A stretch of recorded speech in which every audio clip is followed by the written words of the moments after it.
दोस्तों, लगभग 200 वर्षों तक गुलामी के बाद भारत सन 1947 में आज़ाद हुआ। आज़ादी के समय भारतीय जनसंख्या का एक बड़ा हिस्सा खेती किसानी से जुड़ा हुआ था तथा भारत की अर्थव्यवस्था ब्रिटिश शासकों की शोषणकारी नीतियों के कारण लचर अवस्था में था। इन्हीं लचर अवस्था से पार पाने के लिए देश के पहले प्रधानमंत्री पंडित जवाहरलाल नेहरू ने रूस के पंचवर्षीय योजना से प्रभावित होकर इसे भारत में क्रियान्वित करने का मन बनाया। तो दोस्तों, इस वीडियो में हम भारत की पहली पंचवर्षीय योजना से लेकर आखिरी पंचवर्षीय योजना तक के बारे में विस्तार से जानेंगे। आइए सबसे पहले प्रथम पंचवर्षीय योजना के बारे में जान लेते हैं।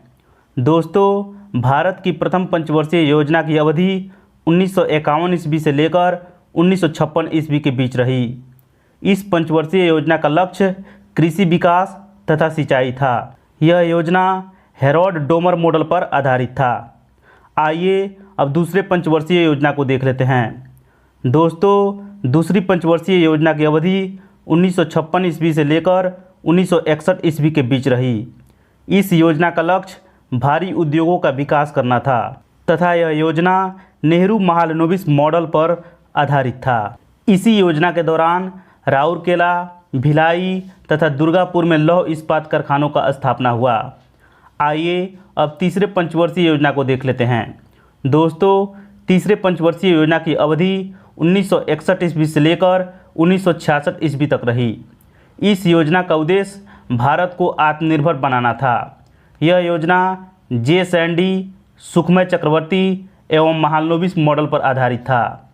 दोस्तों, तीसरा पंचवर्षीय योजना भारत चीन युद्ध, भारत पाकिस्तान युद्ध एवं भारत में सूखा पड़ने के कारण असफल रहा। इस योजना की असफलता के कारण अगले 3 वर्षों तक यानी 1966 से लेकर 1969 ईस्वी तक योजना अवकाश रहा।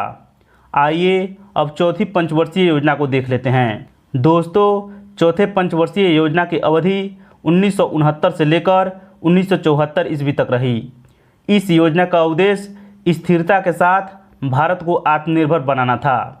यह योजना डीपी धर मॉडल पर आधारित था। आइए अब पांचवें पंचवर्षीय योजना को देख लेते हैं।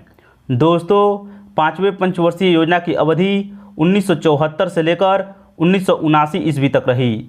इस योजना का उद्देश्य गरीबी उन्मूलन था तथा यह योजना लियोन्टिक मॉडल पर आधारित था।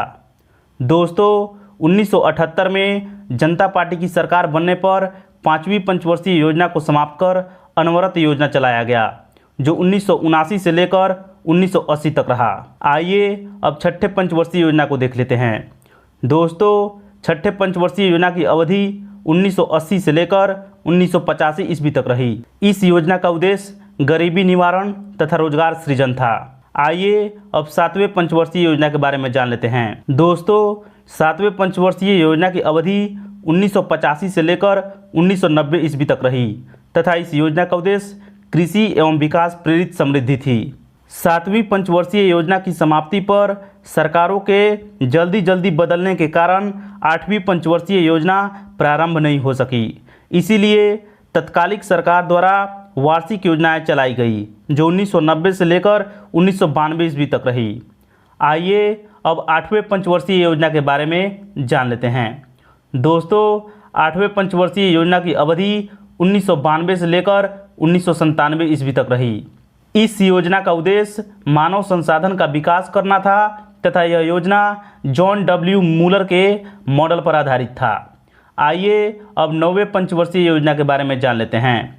दोस्तों, नौवीं पंचवर्षीय योजना की अवधि 1997 से लेकर 2002 तक रही तथा इस पंचवर्षीय योजना का उद्देश्य सामाजिक न्याय और समानता के साथ आर्थिक समृद्धि को पाना था।